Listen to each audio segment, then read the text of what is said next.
Hi everybody, it's me, LisaT, coming at you with some positive energy, eating a donut, and wearing my new crystal that my good friend made for me and energized and stuff. Me, LisaT, coming at you with some positive energy, reading The Language of Letting Go by Beattie. I'm just about to head out with Gordy for a walk. And I thought I'll do that later. I'm like, nope, do it now. When the thought comes, I got to do it now. Like when it's a good, productive thought, do it now. Action. Those thoughts are coming to me for a reason. I should do laundry today. Nah. Or I should do the dishes, or I should pay. Like I gotta make sure I don't procrastinate things, because things will add up. There's enough time in today for today's stuff. Later when I get back from the walk, I've got other things to do. So anyways, that's my share right now. I feel like I'm missing something, but I'm not. Glasses are on, book in hand, vocal cords working. That's all we need. So letting go. Oh yeah, that was so good. Okay.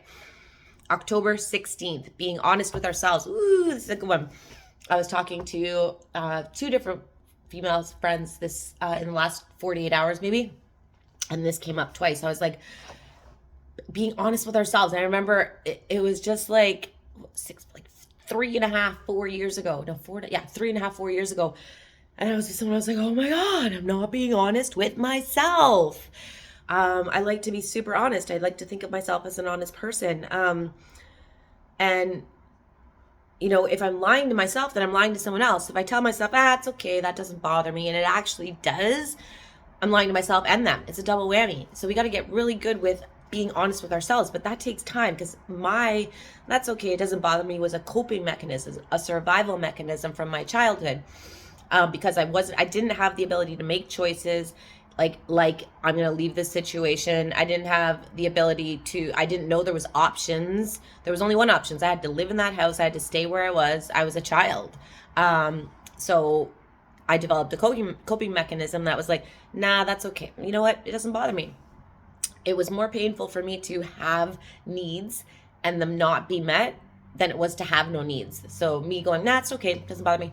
That was that was me saying I've got no needs, because it's too painful to have needs that aren't getting met, to express needs and try and get them met and then not get met and not get met and not get met. So I was like, nah, it doesn't bother me.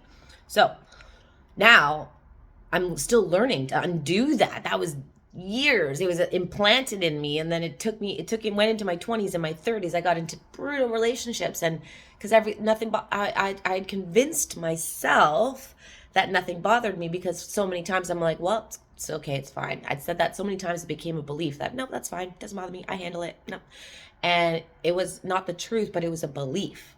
There's a difference between the truth and a belief. We develop our own belief systems, and people will fight for their belief systems. They will fight, like their psyche will fight, and it will try and prove it right, even though factually it's not the truth. So difference between truth and belief. Okay. Being honest with ourselves. Our relationship with ourselves is I say this all the time, the most important, most intimate, most the longest, the most dedicated, the biggest relationship, the most important relationship you're ever going to have in your whole entire life is the one with yourself. So our relationship with ourselves is the most important relationship we need to maintain as well. Maintain it. Like any relationship, my relationship with God, I'm like really learning how to like build that, like have a real relationship with God, a real relationship with my higher power, relationship with myself. We got to have a good relationship. I got to say nice things to myself. I got to treat myself well. And how can I do that with someone else if I don't even know how to do it with myself?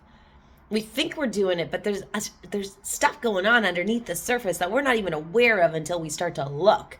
So we got to maintain these things too. We got to maintain it in a marriage. People got to put in effort. We got to put in effort. If love is an action word, gratitude is an action word. We got to be taking actions to make sure that we're maintaining a good relationship with ourselves, with higher powers, and then the people in our lives.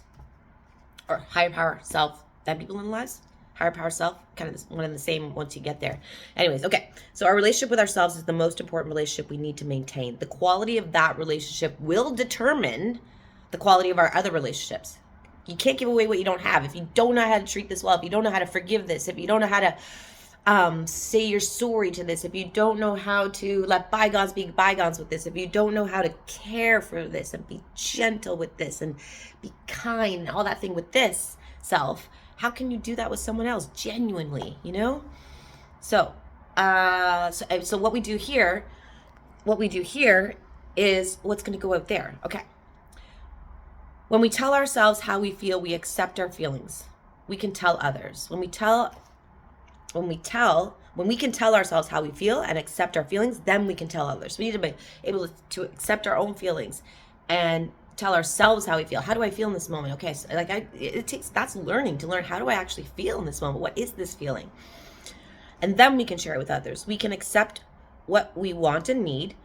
When we can accept what we want and need, when you can accept, this is a need of mine, this is something I want, when you can accept it with yourself, we'll be ready to have our wants and needs met by others, because we'll be able to share that openly and say, I have a need here. This is like responsible communication and relation, right? When we can accept what we think and believe and accept what's important to us, we can relay that to others. So we need to know, what are my beliefs? What are my needs? What are my wants? How do I think? You know, like, what are my good thoughts? Like, figure it out here and then share it with others.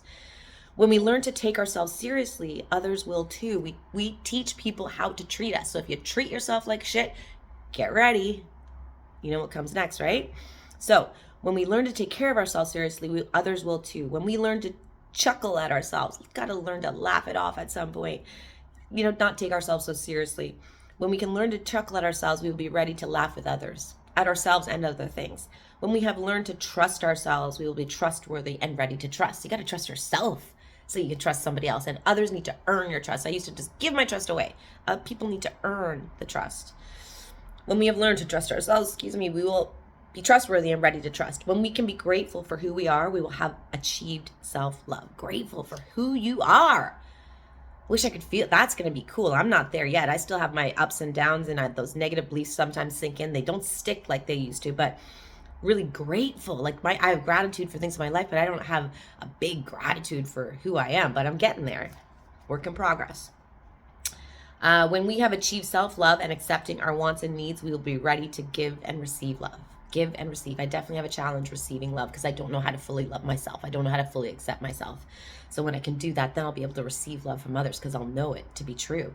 I'll feel deserving, right? When we've learned to stand on our own 2 feet, we're ready to stand next to someone else. Woo! I love it. That's in recovery. They always tell you, work on yourself, stay single, don't be in a relationship. Working on yourself is a full-time job. So you got to get that, in order, so before you can go into a relationship, because the relationship's going to be work too. So when we can learn to stand on our own 2 feet and be okay as you are alone, then you're ready to stand next to someone else. Not 2 halves coming to make a whole, 2 wholes making something better. Today, here's your prayer. Today, I will focus on having a good relationship with myself. Today, I will focus on having a good relationship with myself. Over and over and over and over. And if I get tripped up, I'm going to say that again. Nope. Good relationship with myself today. Good relationship with myself. That's the goal. Mwah. Namaste. Thank you for watching. I love you all, and enjoy loving yourself.